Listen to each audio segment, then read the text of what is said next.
Boa noite, seja bem-vindo ao Grandes Negócios. O convidado de hoje começou a carreira como praticante de despachante na Alfândega do Porto com apenas 16 anos. Durante 30 anos trabalhou 16 horas por dia, incluindo aos fins de semana, e continuou a estudar de noite. Com apenas 27 anos criou a própria empresa e hoje é presidente do segundo maior grupo logístico em Portugal. O convidado de hoje é Eduardo Rangel, presidente do Grupo de Transportes e Logística Rangel.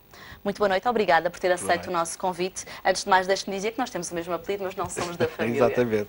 Já fica aqui este esclarecimento para quem nos está a ver. Criou a sua empresa muito jovem, a primeira empresa, na altura apenas 3 pessoas, um capital social de 100 mil escudos. Hoje é presidente da segunda maior empresa do setor logístico em Portugal. A primeira é uma multinacional. Quando começou, imaginou que ia atingir esta dimensão?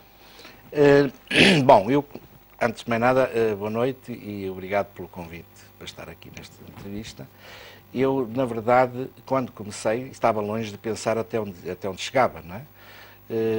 Eu, desde muito pequeno, que sempre achei que ia ser empresário, que eu gostava de criar qualquer coisa e era muito criativo. E, portanto, hoje reconheço que criei um grupo na base de muito trabalho. Era uma abnegação de trabalho por prazer, que, contrariamente àquilo que as pessoas podem pensar, não se criam impérios a pensar no dinheiro que se pode ganhar. Criam-se impérios porque dá prazer criar, ver coisas a aparecer e a surgir. E depois, claro, a determinada altura o dinheiro vai aparecendo para poder ser reinvestido em mais projetos, em mais ideias. E foi assim que as coisas aconteceram. Começou a sua carreira como praticante de despachante. Exatamente. O que é que faz um praticante de despachante? Um praticante de despachante ainda existem muito poucos agora, mas ainda é na altura, é uma espécie de estafeta do escritório de um despachante, que vai aos diversos sítios, que começa por fazer os arquivos e pequenas coisas dentro da alfândega, levar papéis das repartições. Era um pouco isso, só que eu tinha já nessa altura muita ambição de fazer coisas mais rapidamente e rapidamente fui nomeado ajudante despachante, mesmo como praticante já assumia funções de ajudante. Portanto, comecei muito rapidamente a querer subir naquilo que era a carreira daquela altura. Tinha ambição. Já tinha ambição. Não é? E desde muito cedo também esteve ligado a todo o tipo de transportes e de logística, que veio depois também a ser a sua área de negócio. Sim, claro que a razão pela qual eu entrei no mundo da logística e dos transportes deveu-se fundamentalmente ao facto de nós entrarmos no mercado único em 92 e a atividade que eu tinha, fundamental, que era despachante oficial, era uma atividade muito rentável. Tenho que reconhecer que à época era muito rentável, era quase que uma atividade de luxo, onde se ganhava bastante dinheiro, e eu pensei sempre que era preciso pegar nesse dinheiro e reinvesti-lo em atividades que em 1992 pudessem ter futuro, já que a que eu tinha ia de um dia para o outro ter uma quebra enorme, como aconteceu. Não é? E também teve desde cedo essa percepção do mercado único, chegou a editar também um livro sobre esse tema. Foi essa noção que o levou a alargar mais tarde os serviços da empresa a um âmbito europeu? Eu, aliás, comecei em 1986, quando escrevi um livro sobre a adesão de Portugal à Europa e depois o mercado único. Eu ganhei consciência das vezes que visitava Bruxelas e visitava a Europa, de que, primeiro, que as fronteiras iam cair mesmo, tinha essa realidade, esse dado como absoluto, e depois que também havia setores a desenvolver na área da logística e dos transportes, onde eu visitei várias empresas a nível internacional, que estavam em grande progressão. E, portanto, eu achei que aquele era o meu caminho, conhecia alguma coisa desse setor, portanto, era esse o meu caminho. E antes ainda de 92, em 1988, lancei a primeira empresa e logo a fazer transportes para um país muito distante, que era a Finlândia. E, portanto, comecei aí a ganhar o meu primeiro gosto por esta área e a partir daí foi sempre a crescer. Não é? E o grande salto da sua empresa, acha que aconteceu com a conquista do título de transportador oficial da Expo 98 ou foi mais uma Não, conquista? Aí deu-me origem, olha, essa oportunidade em 98 deu origem a que eu, a seguir, criasse uma empresa dedicada ao transporte de obras de arte. porque tive na altura que ter uma equipa para um período de 6 meses a gerir um projeto enorme que era a gestão de logística, toda a Expo 98, e portanto a partir daí essas pessoas tinham que continuar a ter emprego, não é? E eu com eles fizemos uma empresa que hoje é líder de mercado, que é a Feidesp, que faz o transporte de obras de arte de ponto a ponto, com embalagens muito especiais, fazemos transportes para todo o mundo de obras de arte, o que é um processo muito interessante e que nasceu em 98, fruto da minha intervenção na Expo 98. Atualmente, e também nesta conjuntura de crise, a sua empresa, o que é que tem mais peso? É o mercado externo ou o mercado ainda consegue também sobreviver no mercado interno? Não, há duas coisas que nós no grupo temos importantes. Nós somos operadores logísticos, porque a logística é sempre uma ciência que muita gente confunde o que é de facto a logística, não é? A logística é tudo aquilo que se movimenta de um sítio para o outro, ou que se tem que guardar ou movimentar de um sítio para o outro. Nós fomos criando áreas de negócios distintas, desenvolvendo dentro deste conceito de logística, onde desenvolvemos aquilo que nós chamamos o controle de stocks, que é a gestão da mercadoria dos nossos clientes dentro dos nossos terminais, onde nós fazemos toda a gestão, embalamentos, pickings, e depois as entregas dessas mercadorias, quer a nível nacional, quer a nível internacional.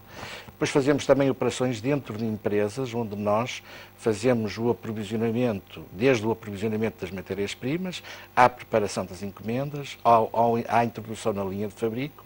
O cliente produz o produto e nós voltamos a estar no fim da linha de acabamento a receber o produto, em alguns casos embalá-lo, noutros já embalado, e a preparar as expedições e o estoque e a gestão desse estoque. Portanto, este é um projeto de logística, aquilo que nós mais chamamos de logística é isto. Lançámos um projeto em 2009 na área farmacêutica, onde tem sido um sucesso, porque criámos muita tecnologia à volta desse projeto, e mesmo em tempos de crise é um projeto que cresce 30% a 40% ao ano, porque tem muita qualidade. É um projeto onde nós gerimos estoques de medicamentos, fazemos entregas de medicamentos quer a farmácias, quer a distribuidores, tudo com integridade de frio, ou seja, os nossos armazéns são todos com temperatura controlada, temos câmaras frigoríficas. Aliás, vocês têm o que se chama de armazéns inteligentes. Inteligentes, exatamente, porque nós temos o chamado Pick by Light nesses armazéns e agora estamos até a estudar um novo projeto de investimento, mesmo num país em crise, nós continuamos a ter que investir e a pensar fazer alguma robotização nesse armazém, torná-lo mais inteligente ainda, porque o picking by light já é um processo de inteligência em termos de picking, mas a robotização será um passo maior ainda. Quando mencionou agora, mesmo num país em crise, temos que continuar a fazer investimento, mas de alguma forma teve que mudar a estratégia da sua empresa para fazer face à crise, ou não sentiu essa necessidade? Não, porque como ele estava a dizer, nós temos uma intervenção importante ao nível de movimentações de exportação, de mercadorias para exportação, e aí nós temos crescimentos no nosso negócio. Temos, pelo contrário, grandes decréscimos no negócio em relação à importação e ao consumo interno. O consumo interno a cair a quase 7%, é natural que tivéssemos problemas no consumo interno. Mas e as exportações a crescer na ordem dos 2 dígitos? Nós continuamos a crescer na exportação 13,3%. Na importação, infelizmente, estamos a cair 5% e no doméstico também estamos a cair à volta de 5%. Isto porquê? Porque não há consumo interno, não é?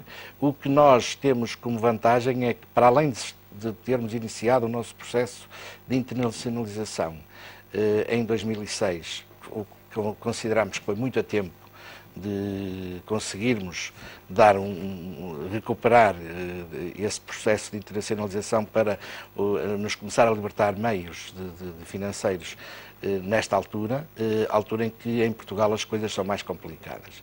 E depois, como temos esta fatia grande da exportação, também conseguimos compensar algumas perdas que temos no consumo interno. Portanto, direi que o que tivemos que fazer foram pequenos ajustamentos da estrutura organizativa, sobretudo nas áreas mais de doméstico tivemos que fazer alguns rearranjos, mas não tivemos nenhum despedimento coletivo no grupo. Nós temos 1.100 pessoas fixas do grupo e mais 800 em outsourcing, de empresas de trabalho temporário, e não tivemos que fazer nenhuma redução, nenhum downsize importante. O que temos vindo a fazer é a repensar toda a estrutura e a fazer investimentos em vendas, em cada vez mais aproximar-nos do cliente, mais ao nível do serviço de clientes, mais ao nível da distribuição. Nem prevêem cortes salariais ou cortes de subsídios? Até hoje, a única coisa que lamentámos ter que fazer foi não aumentarmos os salários, né? Portanto, mas cortar, até agora, felizmente, ainda não tomámos nenhuma atitude dessas e esperamos não ter que a fazer, né? Portanto, está a correr relativamente de uma forma mais ou menos calma, porque também é verdade que a nossa área internacional começou a libertar dinheiro e, portanto, nós temos a capacidade de ir compensando de um lado e o outro e dessa maneira também não termos grandes riscos, se bem que consideremos que a situação não é brilhante no país, mas também não há empresas que possam dizer que se vivem uma situação brilhante, são poucas, apenas aquelas que se dedicam exclusivamente à exportação. Mas de qualquer forma não temos nenhum indicador de momento que nos diga que temos que tomar medidas mais dramáticas. Não é? Olhando um pouco para a realidade do país e para as restantes empresas, os últimos números do INE têm dado conta de um comportamento muito positivo das exportações, aumentaram 8,4% no trimestre terminado em abril. No seu entender de empresário, o que é que justifica, pelo menos até ao momento, um comportamento tão bom das exportações? De alguma forma, a necessidade faz o engenho? Por um lado é isso, não é? Eu acho que neste momento a maioria das empresas produtoras estão a pensar e a estudar formas de exportar os seus produtos. A necessidade faz o engenho, disse muito bem. Estavam numa zona de cómoda, não é? De não necessitarem de procurar mercados externos, porque o mercado nacional ia servindo. Agora estão numa, se calhar alguns starts já, outros ainda vão a tempo, sobretudo as PMEs precisam de apoio, mas eu acho que há muitas PMEs que têm produtos que poderiam exportar.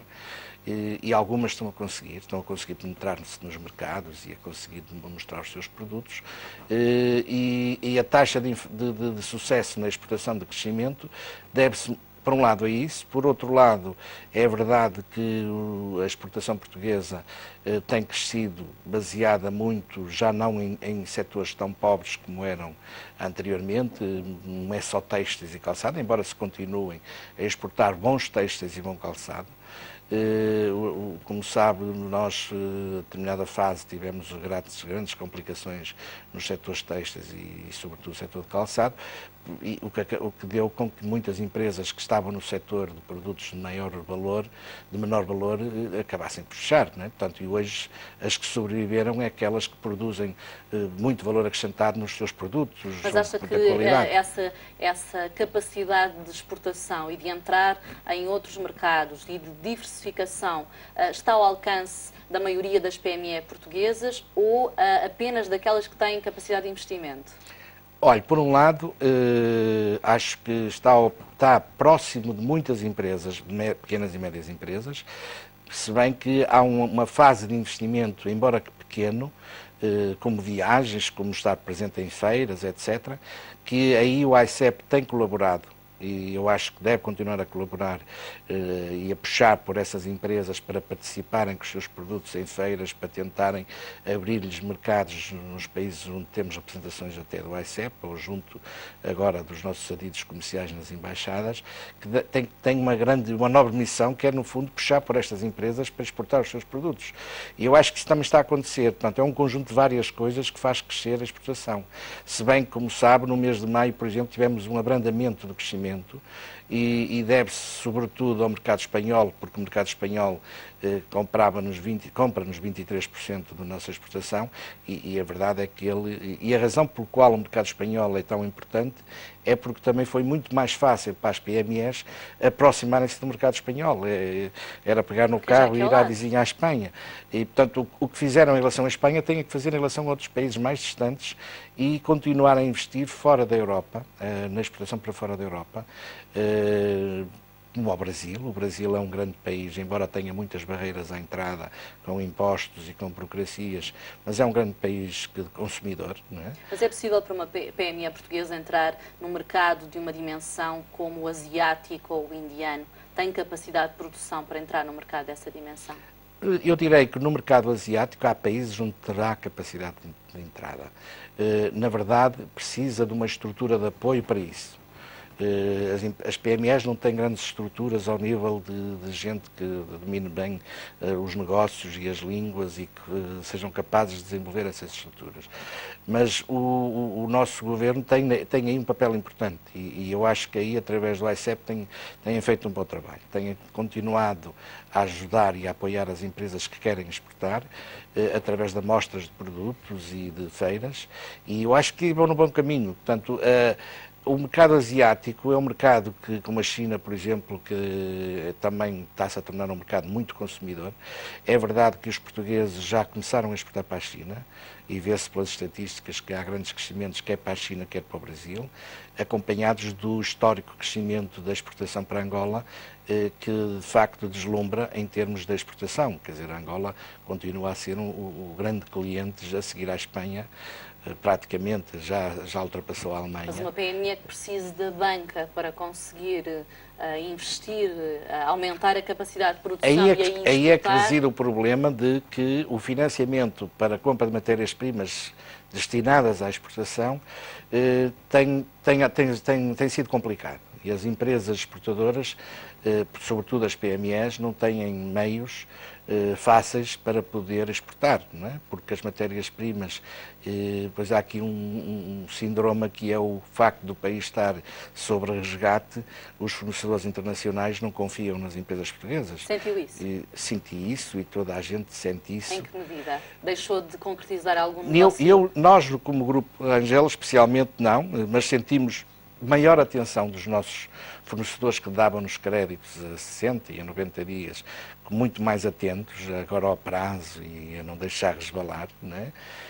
Mas sobretudo nas PMEs a situação é complicada, porque uma PME que compra tecidos ou telas ou produtos ou peles para sapato, vê-se hoje muito mais apertada em termos de conseguir comprar a crédito do que antes, não é? Portanto, hoje há aqui uma relação que se tem que restabelecer entre a banca, que fazia aquilo que eram as aberturas de crédito para as matérias-primas. Mas acha que o financiamento das empresas pode ser a chave do crescimento económico? É sem dúvida nenhuma, uma das chaves. É preciso injetar dinheiro na economia, é preciso injetar dinheiro nas PMEs, que direcionado, sobretudo numa primeira fase às empresas exportadoras, é preciso identificar bem qual é o quadro em que se tem que financiar a empresa, mas se for empresas que têm produto exportável, eu acho que é aí que devia de haver, e eu acredito que o Ministério da Economia, através também da Secretaria de Estado da Economia, tem feito um trabalho importante aí. Tem tentado pressionar a banca de forma a perceber esta necessidade, porque ali caem, certamente, no Ministério da Economia, muita gente aflita, a dizer, eu tenho encomendas e não tenho dinheiro para comprar matéria-prima, preciso de ajuda, e eu acho que aí... Mas há pouco, antes de começarmos este programa, conversávamos informalmente e dizia-me também que o Estado, como dizia agora, está aí a fazer um papel importante, mas o Estado é também parte do problema, porque o Estado é um dos principais devedores, não só à banca, como também a muitas empresas. É verdade que sim, não é às PMEs. As PMEs não têm grandes dívidas do Estado, mas têm dificuldade a obter dinheiro dos bancos, porque se calhar os bancos não têm dinheiro também, porque já emprestaram ao Estado e às empresas públicas. E esse fenómeno de continuar a emprestar às empresas públicas, que vai continuando a acontecer, é evidente que retira dinheiro à economia privada, não é? Portanto, à economia das empresas.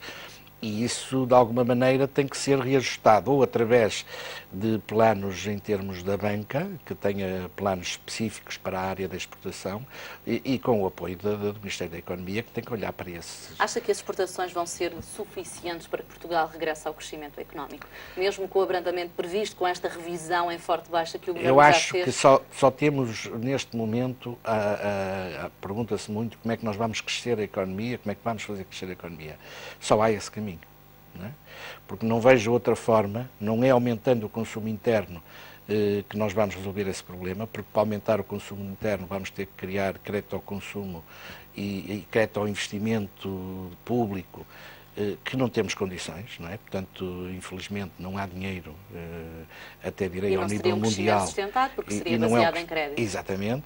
E, portanto, e depois poderiam-se cair nos anteriores erros que deram origem também, de certa forma, a esta situação de endividamentos absurdos que depois não se conseguem pagar, não é? E, portanto, mas não é muita responsabilidade sobre as empresas. As empresas têm de conseguir exportar, mesmo se não tiverem financiamento, têm de conseguir criar emprego, têm de trazer o país de volta ao crescimento económico. Não sente que é muito peso em cima dos ombros empresários? Nós tínhamos antes de entrarmos no euro, tínhamos o fator da moeda, que podíamos lidar com a moeda e possibilitar, era quase como um volante em relação à exportação. Se fosse preciso exportar mais, desvalorizava-se a moeda e as coisas iam correndo. Hoje não temos esse fator. Por outro lado, fala-se muito em baixar os custos de produção. Baixar os custos de produção, também não sou da opinião que deve ser só à custa de trabalhadores, não é? Portanto, os trabalhadores já hoje em Portugal não têm salários, sobretudo os trabalhadores assalariados das grandes fábricas e das indústrias, não têm salários disparatados comparados com o resto da Europa. Portanto, não é defensor da ideia de que os salários em Portugal devem baixar? Não sou defensor dessa ideia. Acho que há salários que devem baixar, mas não são os trabalhadores. Eu direi que os salários até 1.000 euros, 1.500 euros, não são salários que se lhes deviam tocar, porque são salários que já quase, em alguns casos, sobrevivência. Né? Portanto, está a mexer em salários de 500 euros ou de 600. Agora, há salários, porque também é verdade, e isto acho que nunca foi bem avaliado, que houve muitas funções em termos das próprias empresas que foram, de alguma maneira, levaram salários a níveis muito altos, e que a produtividade dessas empresas depois não corresponde a ter chefes e subchefes e diretores e mais diretores a ganharem salários muito elevados. Não é? Quadros de topo. Quadros de topo e alguns quadros intermédios a ganhar salários altos. E, portanto, aí é que pode haver alguma mexida, mas de resto, acho que não é à custa disso. O que nós temos, por Seria exemplo, mais importante reduzir os custos de contexto do que os custos de trabalho? É preciso reduzir os custos de contexto, é preciso reduzir os custos de eletricidade, é preciso reduzir os custos de transporte. Nós hoje estamos a prejudicar a exportação, as pessoas não se apercebem disso, mas o não termos importação prejudica os exportadores. Porque ao não termos, não sou defensor que tenhamos que ter importação, mas temos que arranjar aqui um equilíbrio. Mas há muita dessa importação que é depois para exportar, a tal Exatamente. Importação das matérias-primas. E depois também temos a verdade que, por exemplo, na Europa, os caminhões que saem por via terrestre têm que ir e têm que voltar. Não é? Se eles voltam vazios, quem paga a fatura desse excesso é o exportador. Não é? Portanto, estamos aqui em alguns riscos de crescimento de custos. Essa estratégia mudou. Eu li numa entrevista que deu recentemente, que muitas vezes acontece, os motoristas ficarem vários dias em capitais europeias à espera para voltarem com o caminhão carregado e não vazio. Exatamente. E isso tem custos. E até ele conseguir uma carga para retornar, o custo normalmente está adjudicado ao exportador. Não é? Portanto, nós estamos aqui. É importante analisar todos os custos de contexto de combustíveis, de portagens, etc., que prejudiquem a exportação. E, por outro lado, é fundamental, e isso é que tem que ser um programa, tem que haver uma equipa dentro do Ministério da Economia com a banca que estudem formas de financiarem a exportação. Nós temos que atingir 50% de taxa de exportação no nosso PIB. Caso contrário, o país não vai sair disso. Acha execuível esses 50%? Não é execuível num ano, não é? Mas pode ser execuível num prazo de 5, de 10 anos, não é? E esse tinha que ser um objetivo. O país tem que ter objetivos. E dizer, bom, o nosso objetivo é este. A longo prazo. A longo prazo. Então vamos todos trabalhar para este objetivo. Quer o Governo, quer a banca, quer as empresas. Eduardo Rangel, já voltamos à nossa conversa, a seguir um curto intervalo. Interrompemos então agora para um curto intervalo. Voltamos já a seguir. Volte connosco também. Até já.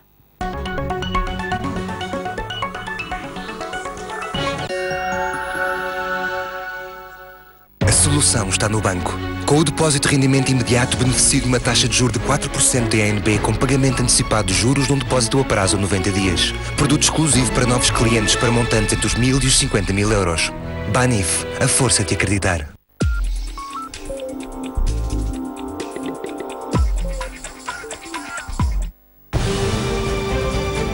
Décima segunda edição do Ernst & Young World Entrepreneur of the Year. 59 empreendedores de 51 países concorrem ao prémio mais prestigiante no empreendedorismo.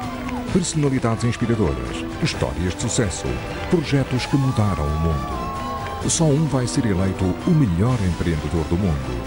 E tudo para ver numa cerimónia ao mais alto nível, a partir de Monte Carlo, no Mónaco.